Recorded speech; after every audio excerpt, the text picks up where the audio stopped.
Assalamualaikum warahmatullahi wabarakatuh. Selamat pagi, selamat siang, selamat sore, dan selamat malam teman-teman. Gimana kabarnya hari ini? Semoga teman-teman selalu sehat dan selalu bahagia. Salam kenal, salam hangat dari saya, Izmi Syabela, mahasiswi pendidikan sosiologi, Fakultas Ilmu Sosial Universitas Negeri Jakarta Angkatan 2024. Kali ini saya akan menjelaskan paradigma sosiologi dalam ilmu sosial sebagai ujian tengah semester mata kuliah dasar-dasar ilmu sosial dengan dosen pengampu Bapak Saifuddin M. Kesos. Paradigma yang akan saya bahas kali ini adalah paradigma sosiologi menurut Josh Riegel. Paradigma, pasti teman-teman bingung. Apa sih paradigma itu? Paradigma ini sebenarnya suatu apa sih? Nah, sebelum itu, paradigma sangat melekat pada para sosiolog loh teman-teman, karena para sosiolog melihat satu fenomena di masyarakat dari berbagai perspektif atau pandangan atau paradigma ini. Istilah paradigma sosiologi pertama kali diperkenalkan oleh tokoh bernama Thomas Samuel Kahn. Siapa sih Thomas Samuel Kahn ini?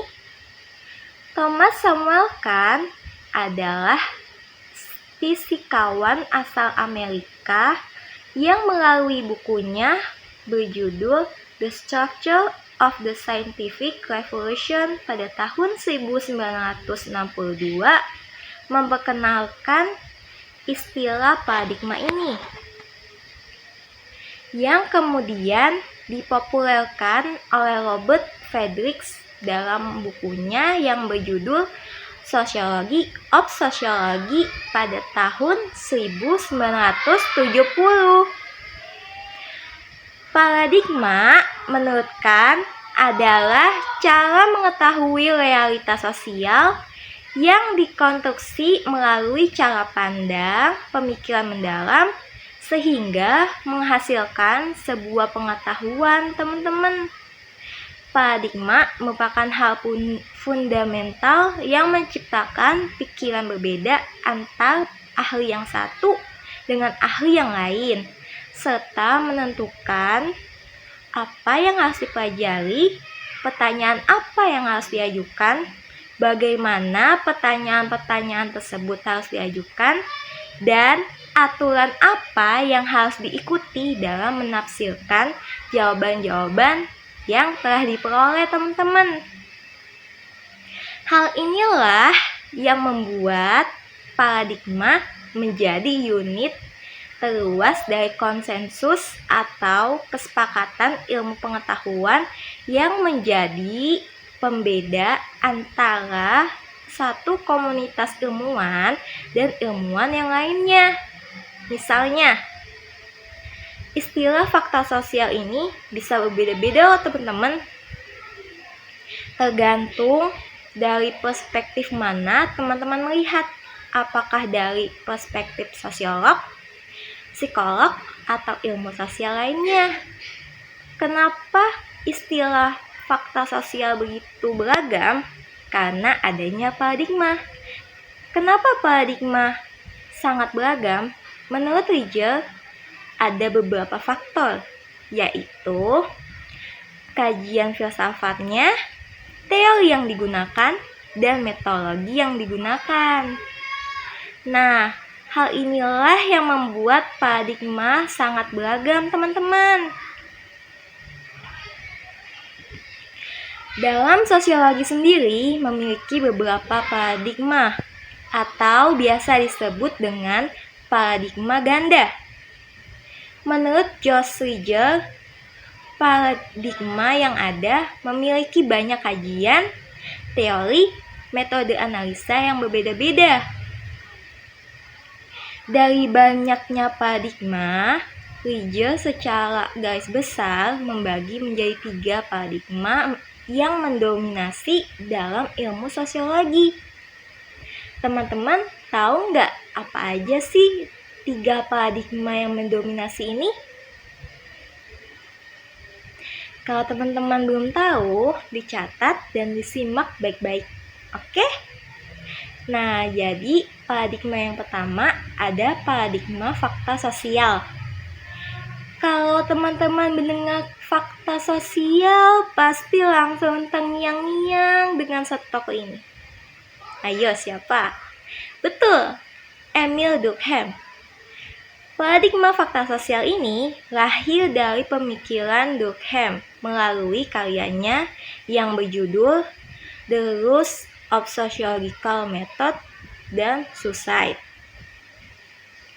Durkheim mencetuskan paradigma ini bukan tanpa alasan, akan tetapi sebagai antitesis atau sebagai kritik atau bantahan terhadap tesis yang dikemukakan oleh Auguste Comte dan Herbert Spencer.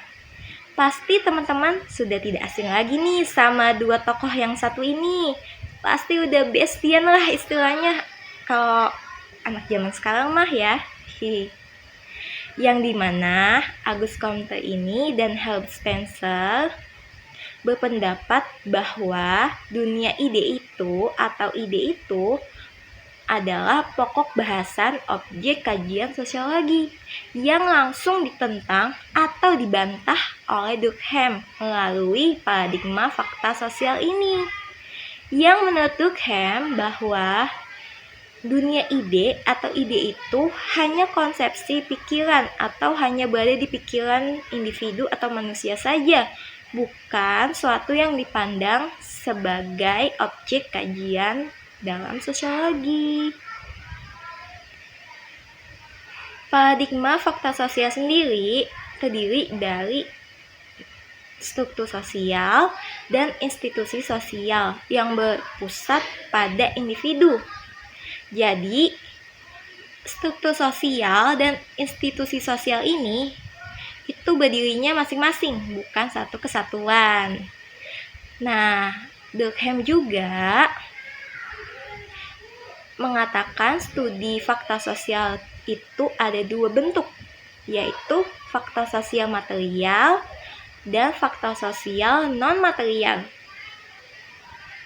Fakta sosial material ini adalah sesuatu yang dapat dipahami, dilihat, dan diamati secara langsung atau nyata, seperti bangunan, norma, hukum, dan nilai di masyarakat. Sementara fakta sosial non-material itu suatu ekspresi yang terkandung dalam diri manusia itu sendiri dan hanya muncul dalam kesadaran manusia, seperti moralitas, egoisme, altruisme, dan opini. Ada juga loh teori pendukung dalam paradigma fakta sosial ini, yaitu teori fungsionalisme struktural, teori konflik, teori sistem, dan teori sosiologi makro. Tapi ada yang dominan loh 2 teori dari beberapa teori paradigma fakta sosial ini, yaitu teori fungsionalisme struktural dan teori konflik. Metode yang digunakan para penganut paradigma ini adalah interview dan kuesioner. Selain paradigma fakta sosial, ada juga yang kedua nih, paradigma definisi sosial. Teman-teman pasti sudah gak asing lagi nih sama salah satu tokoh ini. Tokoh ini bernama Max Weber. Paradigma definisi sosial lahir dari pemikiran Max Weber mengenai tindakan sosial atau social action. Menurut pandangan Weber, struktur sosial dan institusi sosial dilihat sebagai satu kesatuan atau mempengaruhi satu sama lain dalam membentuk tindakan manusia yang bermakna atau penuh arti. Jadi berbeda nih dari pandangan Durkheim pada paradigma fakta sosial tadi. Kan Durkheim menyampaikan bahwa struktur sosial dan institusi sosial itu berdiri sendiri kan masing-masing. Tapi menurut Weber, struktur sosial dan institusi sosial adalah satu kesatuan. Weber juga menjelaskan pengertian tindakan sosial atau social action, teman-teman, yaitu tindakan individu dengan individu lain yang memiliki motif atau tujuan tertentu.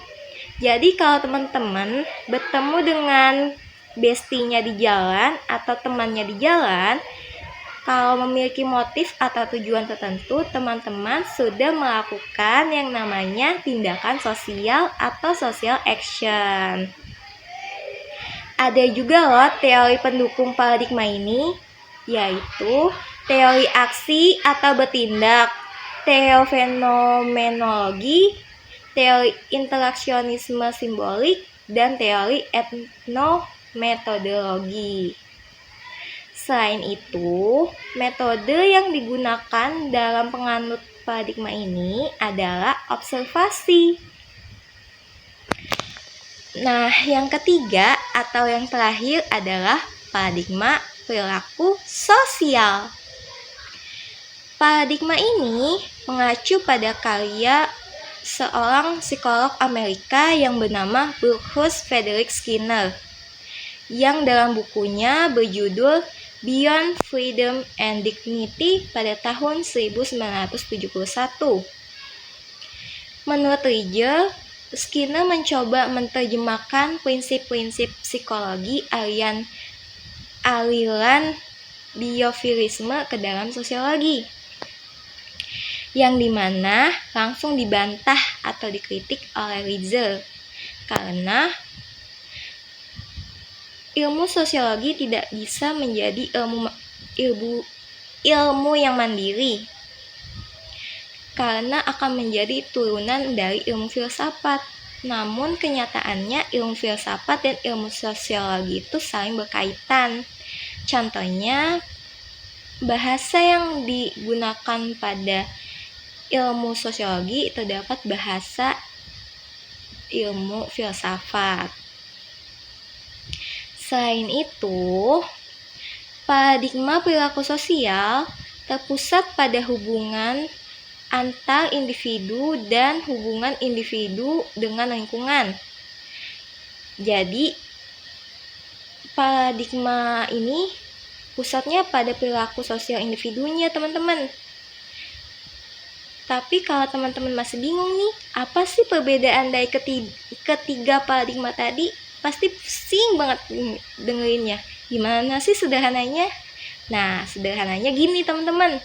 Kalau paradigma fakta sosial yang tadi saya jelaskan di awal, itu struktur sosial atau institusi sosialnya mempengaruhi perilaku sosial individu atau masyarakat.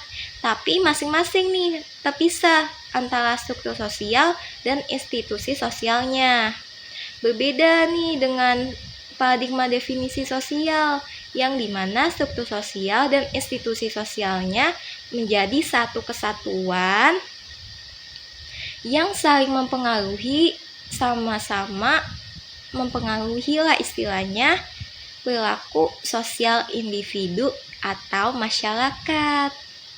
Sementara paradigma perilaku sosial ini, perilaku sosial dari individu dan masyarakatlah yang menjadi pengaruh atau merubah struktur sosial dan institusi sosial. Jadi, paradigma perilaku sosial ini pusatnya pada perilaku sosial individu dan masyarakatnya, bukan dari struktur sosial dan institusi sosialnya, teman-teman. Selain itu, ada juga teori yang tergabung sebagai pendukung paradigma ini. Apa aja sih teori yang tergabung? Teman-teman tahu nggak? Kalau teman-teman belum tahu, disimak, diperhatikan, dan dicatat. Oke? Nah, yang pertama ada teori behavior sosiologi, yang dimana teori ini tuh menekankan adanya hubungan historis antar akibat tingkah laku di lingkungan individu dengan tingkah laku sekarang atau di masa depan. Contohnya, teman-teman kalau saat SD atau SMP atau SMA sering menunda-nunda pekerjaan atau tugas yang diberikan, pasti akan ikut ke bawah saat kuliah atau kerja nanti. Terus kalau teman-teman punya sikap yang jahil nih, suka jahilin teman, dari SD pasti akan ke bawah pada saat teman-teman kuliah atau bekerja nanti. Dan teori yang kedua itu adalah teori pertukaran. Apa sih teori pertukaran ini? Apa tukar-tukar barang? Bukan dong. Nah, teori pertukaran ini adalah konteksnya tuh manusia atau individu itu ketika membeli pasti menginginkan kembali pasti ingin mendapatkan kembali yang setimpal apa yang dia berikan.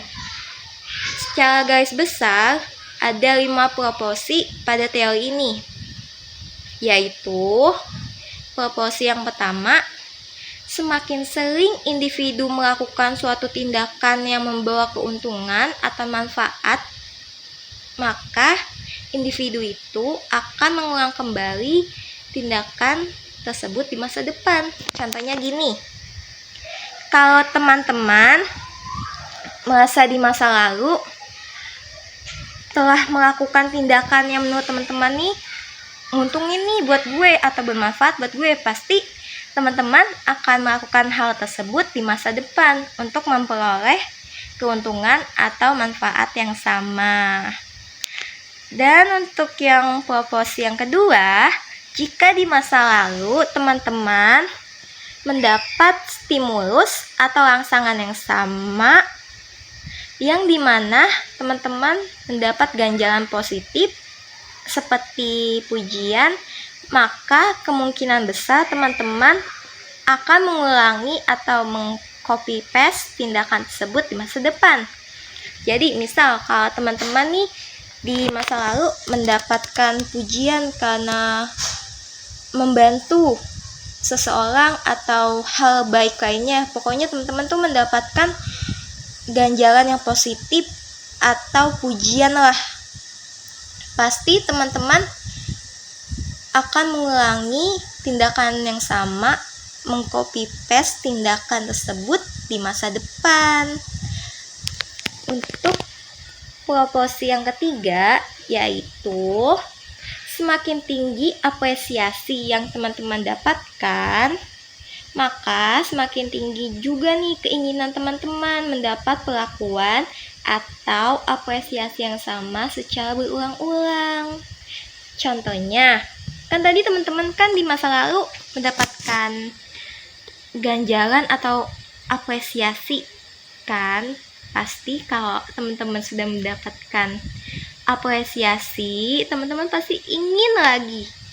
Keinginan teman-teman mendapatkan apresiasi tersebut semakin tinggi, maka teman-teman tuh ingin mendapatkan apresiasi atau ganjaran positif berupa pujian secara berulang-ulang, teman-teman. Hal itu manusiawi sih sebenarnya. Nah, untuk proporsi yang keempat itu semakin sering teman-teman mendapatkan ganjaran atau apresiasi, maka semakin berkurang juga nih nilai dari ganjaran atau apresiasi itu jika dilakukan secara berdekatan. Misal, teman-teman udah keseringan nih mendapatkan apresiasi atau sering mendapatkan pujian, pasti teman-teman merasa kurang puas. Masa gitu doang sih pujiannya? Masa gitu doang sih apresiasinya? Jadi rasa excited teman-teman tuh berkurang. Jadi masa gak ada puasnya, kurang murah istilahnya.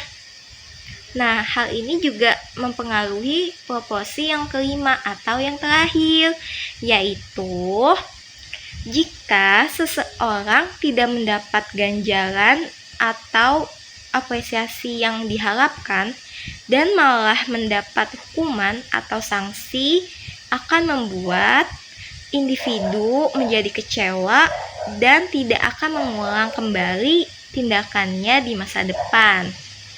Jadi kalau teman-teman nih karena udah keseringan dapat apresiasi atau pujian di masa lalu, terus di masa depan teman-teman melakukan tindakan yang sama lagi nih, tapi ternyata respon atau pujian atau apresiasi yang diberikan tuh nggak sesuai ekspektasi teman-teman, malah membuat teman-teman tuh kecewa dan justru membuat teman-teman dihukum atau mendapat sanksi.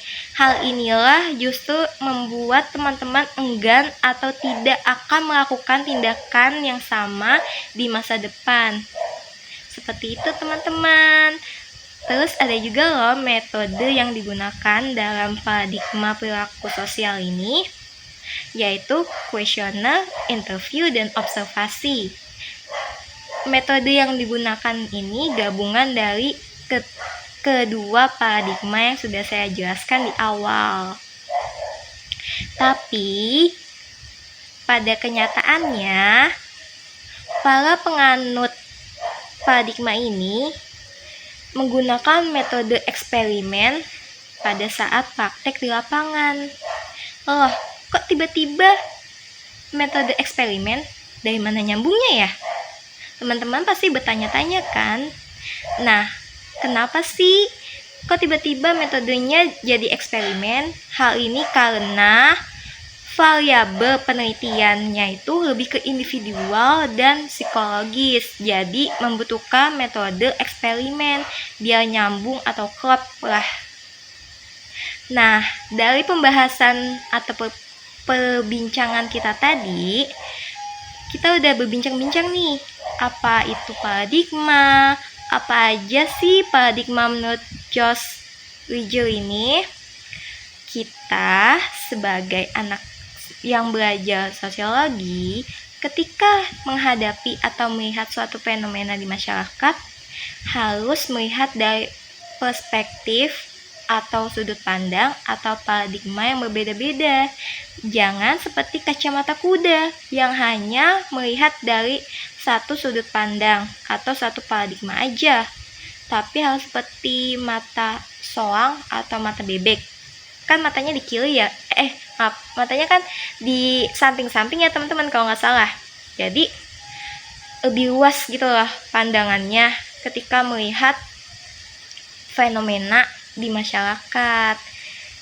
Sekian pembahasan dari saya. Mohon maaf kalau ada belibet dan kesalahan kata.